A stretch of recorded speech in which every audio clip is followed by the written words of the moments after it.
Hey guys, welcome back to Seller Sessions, 4 p.m. BST on a Wednesday afternoon. He returns to the show, the man like Paul Raelson. Today we're going to be talking about the antitrust. We had a chat about with regards to some of this with Jason Boyce a few weeks ago, but the stuff that we're going to be covering today, Paul, is with regards to how you've read the legislation and how it breaks down and the impact, right? So we're going to go blow by blow. But before we do, can you give the audience a bit of background on yourself? Sure. My name is Paul Raelson. I'm a lawyer practicing for over 16 years. Before I was a lawyer, I was an Amazon seller, flipping stuff, paying for law school, doing what wasn't called retail arbitrage, and then spent another 12 years working for a law firm and then some really big companies like Microsoft and Walmart and GE, doing complex corporate and tax law stuff and litigation. A couple of years ago, I wrote a blog post about some issues in taxes that were affecting Amazon sellers, and that snowballed into a full service law practice with my partner, Jeff Schick, who is also an Amazon seller. And we have a full service law firm now. We're very busy, lots of interesting stuff. Exits are probably 80% of my practice right now, helping people sell their brands. In addition to my law practice, a couple of years ago started an advocacy organization. It's a nonprofit 501c6 called the Online Merchants Guild. And this is sort of my pet project. It's my volunteer work. It's my way of giving back to the community that has helped our law firm be very successful. And what we're trying to do through the Online Merchants Guild is really just get people to band together and, be political advocates or have a political voice. And no better time to talk about why that's important than today in this topic. So that's generally what I do. Superb. Well, let's go into it. How many key points are we going to be covering here? I think it's just more of a key concept. It's we're just covering sort of what is the antitrust legislation about, what are some of the concerns, and where are we with it now, and kind of where do we need to go from here, or where should we be going from here? Because I'm going to tell you, this is going to be scary. This is going to be a scary That's what I was going to say. discussion. I know. I always warn listeners as well. We don't do like the skies are falling. We've got to look at the reality of it. But there are some really tough pills to swallow within the documentation you got and the implications that lie with Amazon if that changes, because the push through from the government or the Congress or wherever I'm not sure of the hierarchy of at the top of the totem pole there, but ultimately it can be crushing for Amazon sellers. What I would say is when you're that big, when you're a Jeff Bezos and you go to or plan to go to the moon and everything else, you don't lay down and wave the white flag. You don't. Right? No, you don't. So whilst all this is going to be very much can happen, I think you'll be pulling his teeth out before he lets it all cross the line. Do you see what I mean? He doesn't strike me as someone who lays down. And that's exactly why, because Danny, this started as a theory of mine. It started as a theory of mine 2 years ago. So a little background about Online Merchants Guild. I mean, we've been, hey, Tiffany,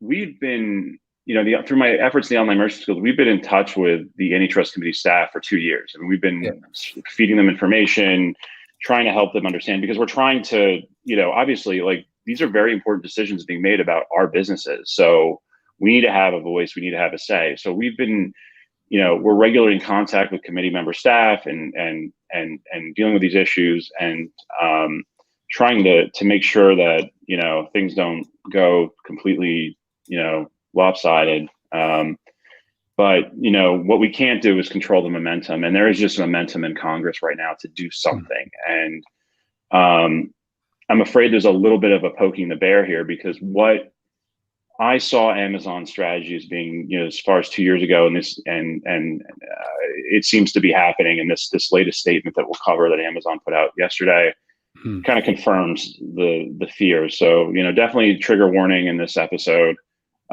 This will be hard to, but it's not hard to understand. It's going to be hard to want to understand, but also know that there's some opportunity here. Like, I don't view this as like the sky is falling there's nothing we can do. I actually say there's a ton of opportunity. In fact, I was talking to a committee staffer yesterday who said to me, my gosh, if you could only get just like a whole bunch of Amazon sellers together, put some money, build a coalition, build a lobby, and, you know, because your numbers are insane and you would control the conversation entirely. And I'm like, and I said, no, you know, no shit. Sorry for lack of a better word. We've been trying for 3 years. It's hard. We have been trying to deliver that message, because that is true. We would own this conversation if we could get our act together, and we could push for things that would actually make things a lot better for us. But let's go through where we are right now. Let's do it. And you know, another thing about the online, if you read the committee report from, well, I don't remember when it was, like October, after Jeff Bezos testified, you'll actually see the Online Merchants Guild is like the most cited resource in that report. So, I mean, we are in the conversation, but we don't control the conversation, because we need more power, more resources to do that. So we'll talk about that again. So cool. Just before you do, let me just quickly read out parts of the statement for the benefit for the listeners listening back on the podcast to give some context. So we're still analysing the bill, but from what we can tell so far, we believe this would have significant negative effects on hundreds of thousands of American small and medium-sized businesses that sell in our store, and tens of millions of consumers who buy products from Amazon. More than 500,000 American small and medium-sized businesses make a living via Amazon's marketplace, and without access to Amazon's customers, it will be much more hard for those third-party sellers to create awareness for their businesses and earn a comparable income. Removing this selection from these sellers from Amazon store would also create less price competition for products and likely end up increasing prices for consumers. The committee is moving unnecessarily fast in pushing these bills through. We encourage Chairman Sicily and the committee,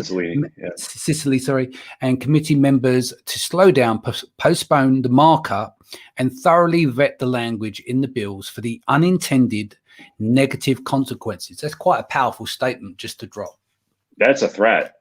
I mean, we are basically being held hostage, but it's a little bit crazier than that. So let's take a step back.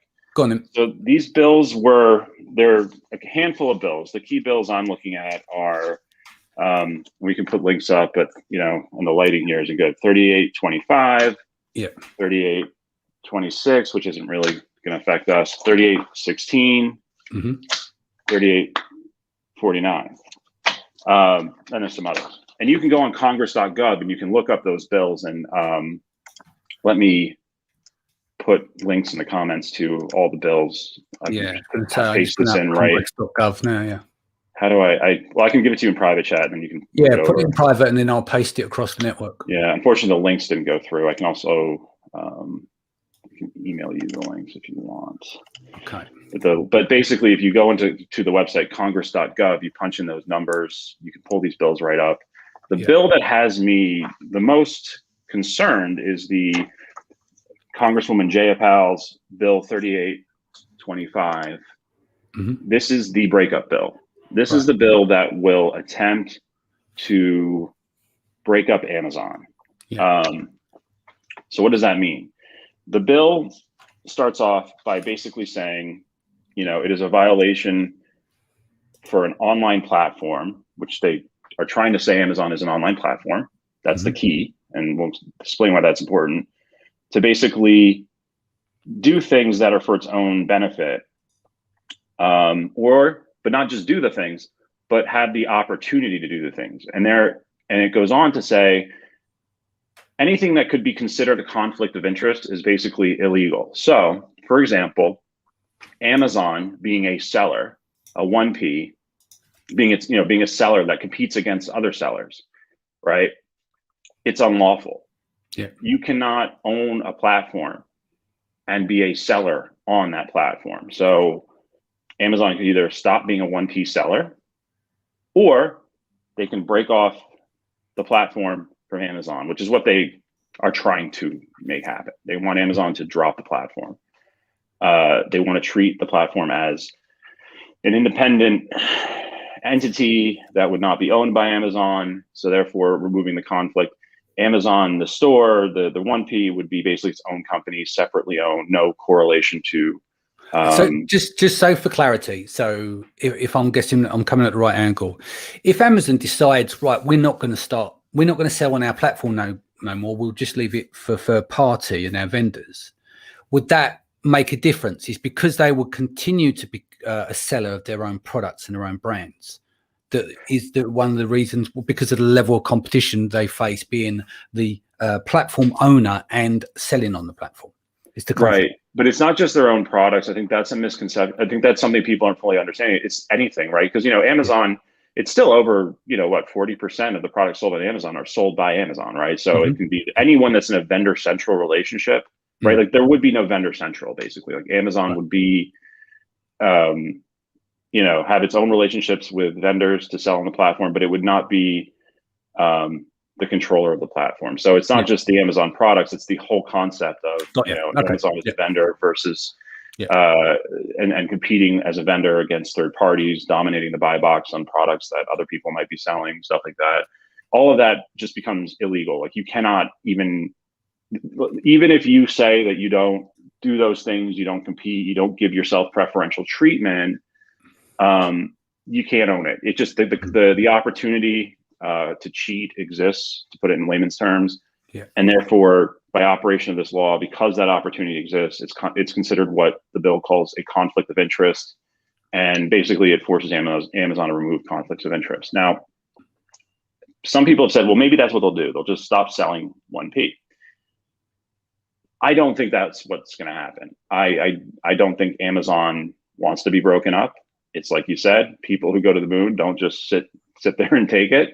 I had a very different outlook, and it started about 2 years ago because Amazon changed their messaging. And this was a type of messaging that I picked up on real quickly because, as you know, there was an issue a couple of years ago, and it's still going on, involving sales tax. Do you remember that? Yeah. And what was the deal with sales tax, right? We're not the ones responsible for sales tax because we're just a mall, we're just a marketplace, we're an online bazaar of sorts, right? It's the individual sellers who are, they're the store, they're the individual retailers, right? That was their messaging all through until 2 years ago. Then all of a sudden, antitrust investigation, right? And that's when the messaging changed. And so you'll notice even in that statement you read, you start to hear Amazon say things like our store, the Amazon store, right? So all of a sudden we're not third party sellers in Amazon's marketplace. We're actually upstream suppliers. We're the vendors. It's just a quirky way of doing it.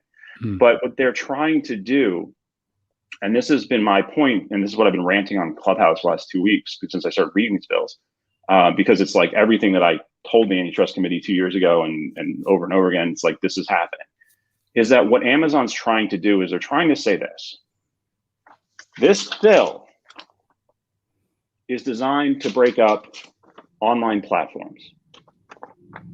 What this bill is not designed to do and not intending to do is break up Costco. It is not trying to break up Target, right? We are not trying to break up traditional retailers that own infrastructure, right? That own distribution and warehouses and logistics. We're not trying to break those guys up. We're not trying to do anything to those people. So we know that we're not targeting stores, traditional retail model.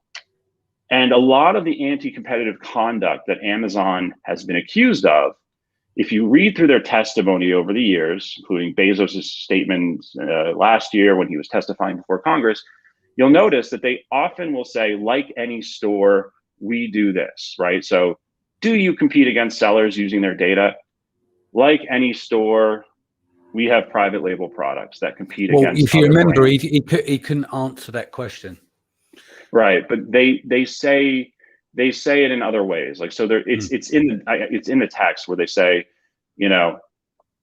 what in the written part. Obviously, when he was testifying, he was a little sheepish. But if you read their written responses to inquiries that they've submitted to the committee over the years, they'll say things like this. They'll say, like any store, we analyze data from our partners and from our vendors and decide to create a private label product. The point being is that it's not anti-competitive for Costco to basically say, wow, Gillette sells a lot of razors in our store. That's pretty cool. I wonder if we could make money creating a Kirkland, which is the Costco store brand. I wonder if we'd make money selling a Kirkland razor. That's not anti-competitive. That's like actually sanctioned behavior, right? We think, stores having a private label brand is a good thing. So what Amazon's doing is they're basically going to go at this in a really interesting way, in a way that I predicted that they would. And it's just really scary that this is coming to be, is they're going to just say, this is an online platform, Bill. Too bad we're not an online platform. Too bad, so sad. We're not a platform, we're a store. And so what that leads us to, and my fear is that is going to be the end of the third-party marketplace as we know it. Will it exist in a different form or fashion? I presume so, but we will all be converted to vendors. We will be in a vendor central relationship with Amazon. They will just make it, it's a relabeling exercise, right? So they're going to say, rather than fulfillment by Amazon or fulfillment by merchant, it's going to be consigned inventory, right? Which is something a lot of retailers do, right? If you go into a Walmart, the Doritos may be on consignment, right? The Dorito guy just puts them on the shelf. He doesn't bill Walmart, but what happens is when you take the Doritos to the checkout, there's this transaction that you don't ever see. But what's happening is the Doritos are basically being sold to Walmart and in an instant being resold by Walmart to you. It's called flash title. This is a common retail practice. So what I'm seeing Amazon doing is basically moving everything to a 1P model and basically saying, we're a store, and therefore if you want to break us up, now you're going to have to break up Costco and Target, which you can't do. So that scares us. That's really scary, because if we are in fact considered vendors by Amazon, all the anti-competitive stuff that they've been kind of trying to sneak around, all that goes out the window. It's no longer, considered anti-competitive dominant behavior for Amazon to do these things that traditional retailers have been doing for years. I mean, this bill would prevent Amazon from owning the logistics system and the platform, but what retailer doesn't have their own logistics system? So Amazon's best path to avoid a breakup is to just remove the concept of 3P sellers entirely and convert those that they want to 1P. So in other words, there will be no more buy box. It'll just be Amazon as the seller. There may be a buy box in the back end. Again, I've been on Clubhouse with people trying to kind of imagine how this would work, how this would convert. There might be a buy box in the back end that determines whether or not you're going to make the sale. There's going to be still going to be PPC, but it's going to be like, PPC is sort of going to be the equivalent of paying for a prominent display in a retail store. It's a scary concept. I think either this year or in the last quarter, can't remember where I quoted it from. I think Brandon Young messaged it somewhere, 6.73 billion. I mean, that's a lot of money to give up as well on their advertising stream. They're not really giving it up. See, because what is PPC, Danny? It's not giving it up, but they're going to reduce the output of PPC because of the number of sellers on the platform are greatly reduced because they're switched to 1P. Yeah, because not everyone's going to convert. Yeah, right. That's what we don't know. We don't know how, if it's still going to be the store of unlimited shelf space where they're still going to invite people to be a vendor, where it's like you don't really, they're not. I don't think they're going to switch to a true buyer model where you have to go to, Seattle and meet with a buyer. It's not going to be like that level of, they can still leave the platform open because they're going to use a consignment inventory model. Like it's all FBA really is anyway. They're just going to say, fine, we'll hold your inventory. We're going to buy it from you under these terms where, we'll pay you as it's sold, or, and if we don't sell it. This is the thing. Everyone knows whoever's gone over and done vendor, it always ends in tears. Who wants to mess around with shitty little invoices, 2 units here, 5 units there? And the constant thing with the invoice, it's just a fucking mess over there. And then there's catalog contributions to your listings as well. So when they take them over and you can't even pull back because you've got no control back over the listings, some moron changes your title and your bullet points. And it's a mess. No one, like, I don't know anyone who wants to stay, and they always fight to get out. And when they do, it's a mess. It's always a mess, you know?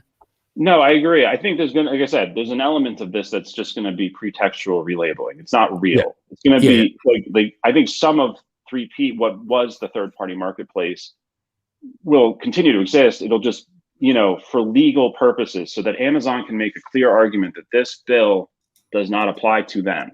It's an easy defense. It's the perfect defense to this bill. Yeah. It doesn't apply to us. We're a store. They're going to make these pretextual relabeling so that certain things will stay.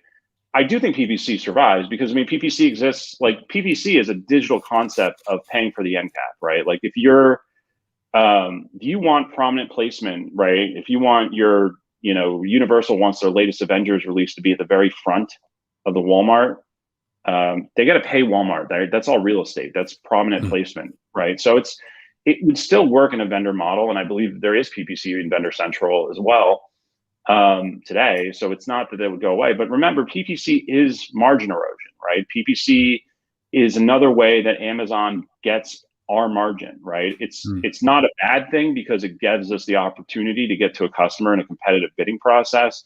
I'm not criticizing it. I like PPC, but I'm just saying that we pay for it. Before there was PPC, right? We may have had lower sales, lower volume, but our margins might have been higher because we didn't have to pay that expense. So to the extent PPC is eroded in any way because they're in a vendor model, Amazon will just make that up by cutting margin to the bone, right? They can just take that margin from us, right? By pushing us on margin as much as they can, which they'll have complete and unfettered authority to do. And that really, it's just a scary concept. So that's what we're up against. It's not that Amazon is going to be broken up. I think Amazon has been making this signaling for the last 2 years that they are a store and stores don't get broken up by this bill. And when you read Amazon's statement, right, and maybe we should read it, have to read it again. They're basically saying like, this is the end of 3P, this legislation. And the way it's the end is not because they're accepting a breakup. It's because they're planning. Like, what do they mean by that? Why would it be the end of the third party marketplace if Amazon is broken up? Why would it be access to Amazon's customers gone because the marketplace is broken up, the platform is broken up? Who's to say the platform doesn't keep the Prime members and the customers, right? Maybe Prime is tied to the platform. But it's their intent, I believe. It is their intent to never be subject to these laws, and they can do that. They have a legal defense under the Equal Protection Clause. They can say that, hey, if you're going to do this to us, you got to do this to Target, you got to do this to Costco, because we're all stores. We're all we're the same. When you go back through the statement, you break it down line for line. Just looking here, they're very clear on the words they want to stand out. They're making it clear, small and medium-sized businesses. So they're trying to project back, look, we might be the big company. However, with your bill, you're going to literally gut the online economy in the US by pushing this through at a too rapid pace without thinking about it. So they're saying here more than 500,000 American small, medium-sized businesses make a living via Amazon's marketplace. So they're very clear on their verbiage there. It will be much harder for these third-party sellers to create awareness for their business and earn a comparable income. So the whole message really is just drumming up, saying, look, you do this to us, you'll punish us, but you're actually punishing the economy here in the US. That's right. And look, we are the hostages. Exactly. So the committee is moving unnecessarily fast in pushing these bills forward. We encourage chairman and the committee members to slow down, postpone the markup, and thoroughly vet the language in the bills for unintended negative consequences. So when you're looking at key like trigger words and stuff like that, it's loaded, isn't it? There's very well crafted statement there that's like a pushback, it's a projection back based around the impact on smallest. It's a threat. It's designed to scare the crap out of Republicans mainly. You can swear on this, seller sessions, mate. You can say shit. Yeah. It's definitely trying to scare Congress. They're trying to scare them, saying you're responsible for your actions. Imagine a scenario where you have third-party sellers being held up against the window, and there's like a box with a smiley face holding an AK-47, and then you've got the government on the ground floor with a megaphone going, Amazon is holding us hostage. They are using us as collateral in a hostage negotiation with the government. My concern is that it doesn't end here, because they've poked the bear. Here's the problem. They have poked the bear. Whether or not this legislation passes, and as I'm told, the momentum is it will, although who knows after what Amazon just said, whether it will. But the point is they poked the bear. If it doesn't pass this time, the threat remains. Amazon cannot operate in a 3P model because everything they do is under scrutiny. If they move to a 1P model, all the scrutiny goes away. They actually have more power over us than they ever did before. And they have no reason not to, because what are the reasons? Why is a 3P model a good idea for Amazon? One, it was a tax avoidance play, because even though Amazon was collecting taxes in the last... It's the everything store. The thing is, they can't produce that much goods. They just don't have the workforce to do it. And, and obviously they've got a lot of cash, but why rely on your own cash when you've got everyone else's?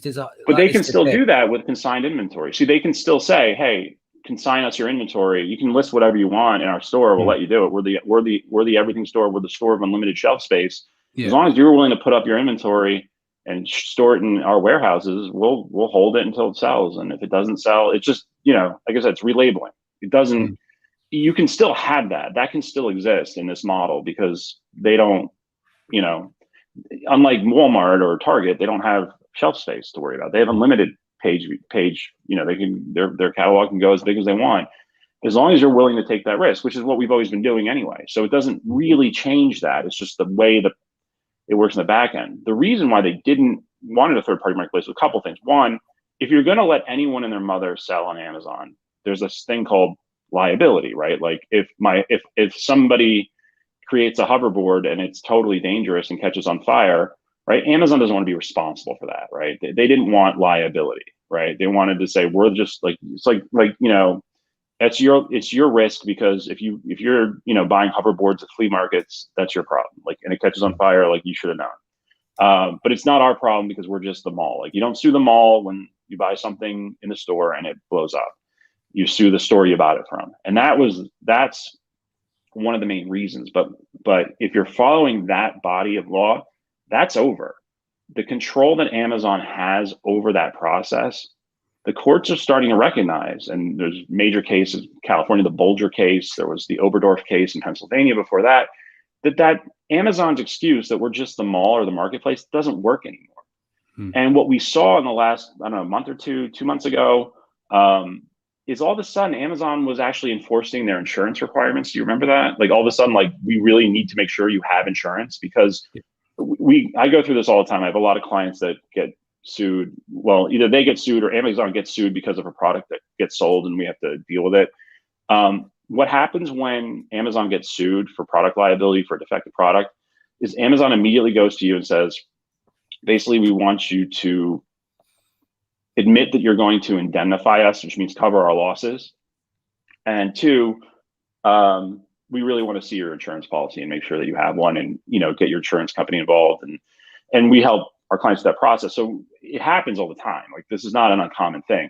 But now it's like the risk is, they have to assume that risk anyway, because the law, they can't rely on the court saying Amazon's not a responsible party in what we call a strict liability, meaning, like, if I buy something at Walmart and it blows up, even though Walmart didn't make it, had nothing to do with it, because they were crucial in bringing that to market, they're strictly liable. I can sue Walmart because I may not have any ability to reach whoever made that product. The law favors our ability as consumers to reach the stores that sell us the goods.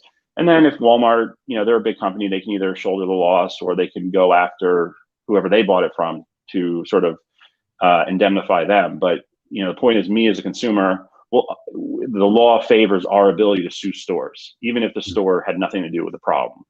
Just sold the product, it was defective, right? I bought a can of Coke, real case. I bought a can of Coke. The bottle blew up into a million pieces, and I got a bunch of scars and cuts all over my face, right? I can sue Coke, but I can also sue the store that sold it to me. So it's the way the law works, and that's what Amazon's trying to avoid. Because if you're going to invite anybody into your store to sell your goods, you need insulation from liability. But over time, I think Amazon has gotten comfortable with where the liability risk is. Like in retail arbitrage, the liability risk is fairly low because you're selling very major brands. So obviously, if something happens, I'm going to sue the brand as well. So there's indemnity there.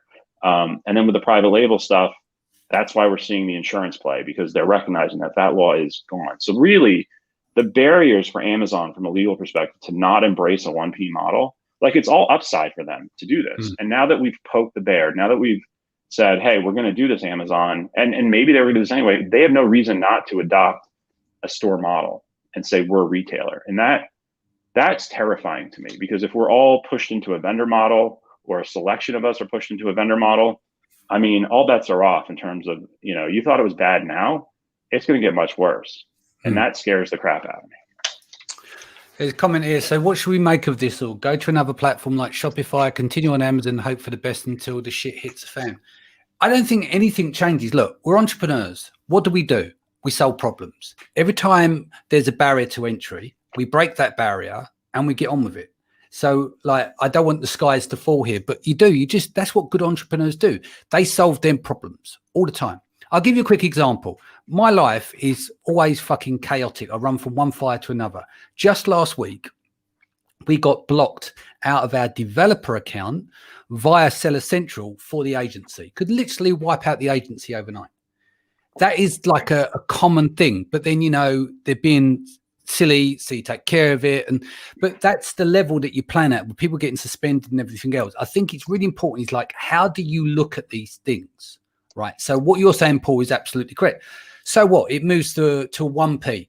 The skies are not falling. What do? We adjust. And those who don't adjust fall by the wayside. Does that make sense? Like, if you look at it in the sense that every time a problem comes up, you look to solve it. I'm not saying it's good to have that. I would love to keep a 3P model. I don't want anything to happen to the advertising side, because for my benefit as a company owner of a advertising agency, it makes sense to me. It's a good business model that we got.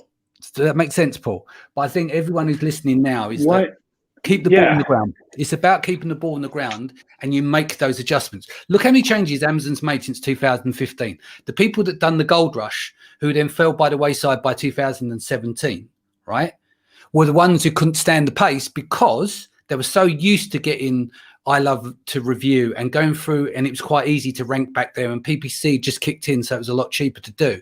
But this is where the winners come through. Every time someone builds a moat and you climb that wall, that's where you win. I agree. But I do think there is something we can do and we need to do. Yeah. Because I don't just view this as a threat. I view this as an opportunity, because I think we have to accept that this may be what happens regardless of whether this bill passes, that this is the new normal, that Amazon is going to change. The whole thing is going to change. But I think we can prevent certain things from happening. And we can actually get a voice in Congress. Yeah. If there's a way that you can get a voice in Congress, it gives us more leverage on that side. You know what it would cost for us to do that? Maybe for the next couple months, 30, 40 grand a month. For some reason, that's really hard to raise, and I don't know why. And that's not my money. I'm not saying for me. I do this volunteer. Like, I don't care. I don't need money. Like, I'm not raising this money for me. But what I want to do, which is exactly the conversation I had with the staffer who's like, why aren't you doing this? What I've been trying to do for months, long before this ever happened, I've been saying, we really, as Amazon sellers, like, where we fail is we fail to recognize that we actually have more collective power than Amazon. Our voice is a hell of a lot more important if we can get it organized and coordinated. So what we need an army of lobbyists in Washington now, pronto. And we need that lobbying firm. We need to develop a strategy that will allow us, especially those of us in the United States who have, because we're voters. Do you understand that? Like members of Congress, this is how it works when you're a congressman. Right? When somebody from your district reaches out, they extrapolate your concern. They multiply it by a number that you represent a certain percentage of their population who cares about this issue. So the more of us, and we are in every district. I mean, have you ever looked at a map of sellers across the United States? We're in every congressional district. So, and we vote. Amazon, yes, they have money, but they don't vote. There's 180,000 of us in California, right? In the state of California. That's pretty damn influential. 80 or 90,000, maybe more now in New York. That's pretty damn influential. In every state, we are a massive economy, and we need to get coordinated and get together. I'll tell you that this is something, it's the most frustrating thing that, we've been at this for years and we've never really pulled it off in getting a mass adoption of what we're trying to do because nobody really understands it. But let me give you a different example.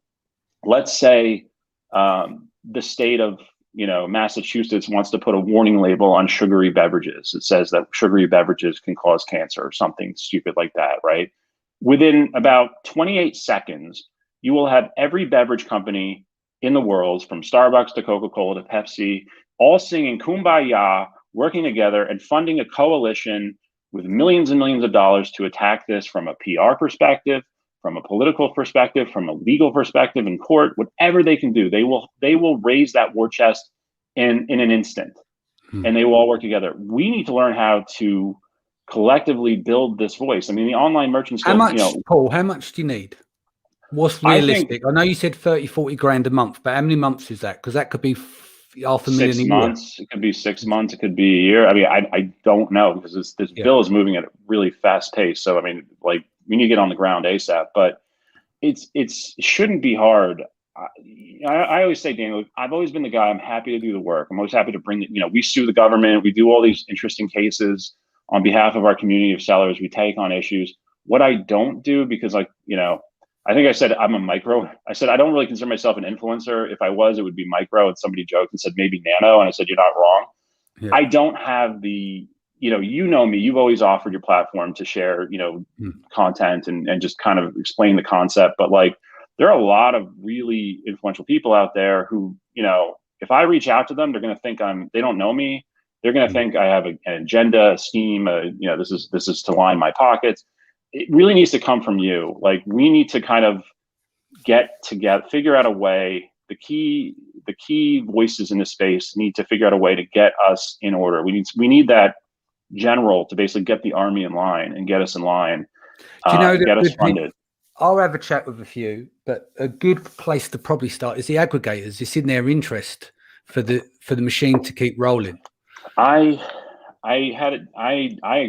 I don't know if they're the problem is they themselves. I mean, look, they're not charities, of course. They're here to run a business, but if there was a massive impact, that's a big impact on them. If Amazon owners can't run their businesses properly, so it reduces the deal flow overall over the long term, right? It reduces their ability to sell because their whole business model, right? I mean, we saw Thrasio sued another aggregator earlier this year, and if you read that lawsuit, the most interesting thing is like how Thrasio describes their business model. That they have basically built an assembly line for an Amazon brand. Right? Give us any brand that's halfway decent, and we're going to run it through an assembly line. So think about like when you look at stock footage of the how they make a Ford, right? And you see the guy putting the window on, the guy putting the tire on, or whatever they do. It's like that. They run a brand through an assembly line, right? And on the other end comes within a few months, like 30% more. And then within a year, it's like, 200%, whatever it's all in their document. It's all in the complaint, but it's fascinating the way they describe it, that this is their proprietary process of running a brand through this assembly line. And on the other end comes massive growth. But that all changes for them if this changes, because they're basing it on the sustainability of a third party seller model, which is not looking like that's going to happen. So in a vendor model, does this change things for them? Maybe it's better, maybe it's worse. I don't know. I've talked to some aggregators. It is hard to get them motivated because, you got to remember, when I told you that story about what what the beverage manufacturers do with warning labels, like, these are mature companies, right? Thrasio by far is the $1 billion aggregator, but they've only been a $1 billion company. They don't know what it takes. When you're a $1 billion company, you should have an office in Washington, D.C. You should have that. Automatically, you should have a government relations team. They're not even close to that, I don't think, at this point. They should be. But you're right. I mean, the aggregators have skin in the game. At the end of the day, right? So at the moment, this is just a notice, a bill that's dropping. Yes, it's moving fast. But here's the thing. people will become much more interested because people are self-serving in a nice way, right? They have to look out for their own selves. And if in a few months' time, it has a massive impact on the aggregators, you probably have no problem raising the money because they want to get it resolved just as much as you because the impact it has on their business. So it might just be a timing thing. Yeah. But most people in life, you want to help and support people, but if you affect someone's business or their self-interest, that is the time that they will become interested in what you're doing because they're looking to solve that problem, but they'll use you or your vehicle to help solve that problem. And if you get a few people involved, then you get some money. But I would argue by then it's too late. If Amazon goes to 1P model, they are insulated. They have a fortress of legal insulation at that point. Why we need to be in the conversation now is because, I mean, for a couple of reasons. One, there are people, right? Hundreds of people in Washington, D.C. making very critical decisions about our business, about our livelihoods. And we have no voice in that, right? We have very little voice in how that's going to look like. That scares the crap out of me, especially when some of those people might ask Mark Zuckerberg how he makes money on Facebook without charging his users, right? Like that's a scary concept to me that we don't have that now, because once some of this stuff happens, it may be too late. And good businesses, large companies are always ahead of the game. They're never behind the eight ball. You never want to be that person. You want to be ahead of it. Yeah. And we as individual small businesses cannot be ahead of it. But it's like, how hard is this for us to raise, whatever it is we need to raise to build that, we can hire that presence. There are fantastic lobbying firms. We've done this in California before. It's a lot cheaper to do it in California than on the Capitol Hill. But how hard is this for, Amazon sellers? I mean, if you get, you take the top 10% sellers and you get them to make a decent contribution, we're already there. I mean, it's just really frustrating because I have a full-time job. This is my volunteer thing. I do the work. I do the research. I will do the litigation. I will do whatever it takes that I can do. But it's like raising the money, raising the awareness, getting this group of us, as really organized as a community, unity, solidarity, whatever that is. That's just not me. I'm not that guy. And I just need some of those people in the community to really understand what it is we're trying to do and really help us build our war chest, because we can't. But I think the time is now, because we have to be there. This is urgent. I'll be honest with you. I do not want, I foresee, this may be controversial, but I actually foresee no better outcome than Amazon being broken up right now, because like I said, we have poked the bear and they're going to do some defensive stuff that's going to be pretty scary, regardless of whether this bill passes. So if this bill is passed and it's inadequate and it doesn't solve the problem that it's trying to solve, we're screwed. Like we're not screwed, but it's like you said, it's a different world. After the show, I'll do some introductions for you. There's a few people that spring to mind that you should have a chat with and see what we can do. But we'll leave that bit there. What else have we got to cover on this? So we've covered PPC, we covered 3P. Is there anything else that you extracted from that? Logistics. I mean, obviously the bill has a lot of fairness proponents about being transparent, equal treatment of all. I mean, the whole theme of this package of legislation is about equal treatment of platform sellers. So if it goes through, if the bill actually does what it's intended, it would actually really be interesting how it would actually help us. One of the opportunities, because there's two sides to this, right? I mean, the other reason I want an army on the ground is because the opportunities, there's more legislation that can be put in. A seller's bill of rights is a conversation. We did that in California. It wasn't great, but it led to the 72-hour suspension rule because they had to do it for California required it. Wouldn't it be nice if we as Amazon sellers had a true seller's bill of rights? And that may sound extreme, but you have to understand these platforms, that there are portals to the national economy. They are, our right to make a living, by, exploiting the national economy is through these portals, right? They're a utility in a way at this point, because it's not easy for us to do this on our own. Shopify being one of them too. We should have a platform bill of rights so that we're not subject to arbitrary treatment. We're not subject to, mystery treatment, that we have clear, and concise ways to challenge anything that might interfere with our business, and our business isn't taken away from us in in the middle of the night, and we wake up in the morning like, oh shit, my business is closed for indefinitely. We rely on these platforms too much for our livelihood, that it should not be arbitrary. It should not be one company's arbitrary decision. There should be a seller bill of rights. And I know that Congress would be open to that, but again, having that voice. So, I mean, there's a lot of positive things we could push for to make this better for us, and to really restore the balance of power between us and Amazon. Because right now, Amazon obviously has all the cards. We do not, but we are powerful if we can get this working. And now is the time.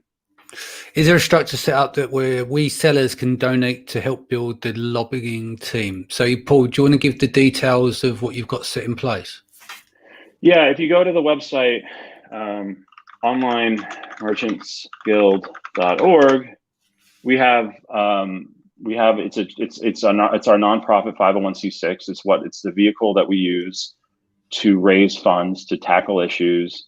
And so that's what we would use to basically raise the money we need. I've thought about also throwing out a GoFundMe because they just tend to work better. But we're working on further developing a campaign that's specifically tied to the lobbying efforts. But you can certainly go to the organization and contribute and raise money. But this is happening fast. I don't disagree with Amazon. We're not fully prepared to do this. It's just like, I mean, it's been a scramble for the last week, because it's like just realizing what the hell's going on has just been like, it's exhausting. So, and people who watching this have probably heard me rant about this on Clubhouse the last few days, because it's big. So we're working on it, but we have a website for our organization, onlinemerchantsguild.org. Through the organization, the funds that we raise will go to, funds that we raise. We want to set up a special campaign that specifically addresses this, but for those who joined today, and we're gonna try to allocate the resources to the lobby. I mean, that's the goal, is to allocate resources to building a lobbying effort. But we're going to need some serious firepower, because DC lobbyists don't come cheap, unfortunately. But that's how the game's played. Ideally, you want someone who's got an axe to grind as well, who's got deep pockets, because obviously they can come from that on a political level.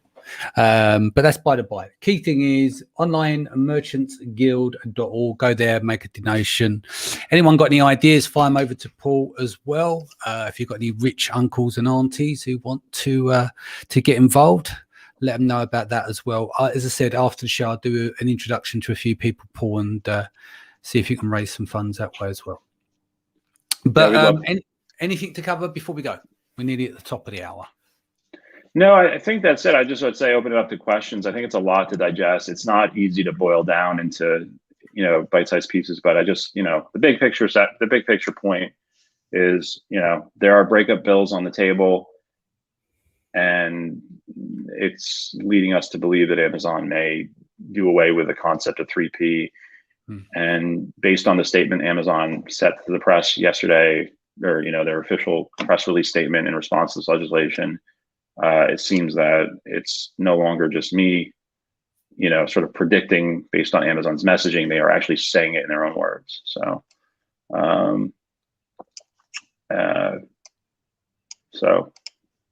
that's what's going on. Any questions, please feel free to ask. Check out the website. Sorry to be a downer, but I do view this as positive. I think if we could actually pull off the mission of raising the funds, man, I mean, it'd just be, how cool would it be to actually control the conversation, to actually get coordinated and actually organized in a way where we could actually control that conversation and dominate that conversation and any other conversation. I mean, it's not just this issue. I mean, there's so many issues affecting Amazon sellers that Congress could be fixing right now, but we have who's telling them about it, right? We don't have that. I mean, this to me should be a permanent fixture. We should have our own team of lobbyists that are literally in Washington, knocking on doors every day, talking about whatever we're concerned about, whether it's intellectual property laws, like why isn't there a mechanism for dealing with patent infringement and trademark infringement that's comparable to the Digital Millennium Copyright Act? Like, why is there not a notice, counter notice? Why do we have to be so, susceptible to, bogus claims? Why is there no structure for this on platforms, right? I mean, that's something that Congress could be fixing right now.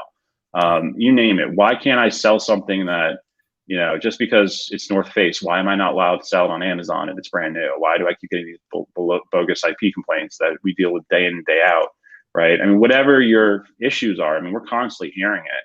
It's not just Amazon. Amazon is not the only issue we hear about. We hear about issues from, outside, plenty of issues need to be addressed. It's not just Amazon.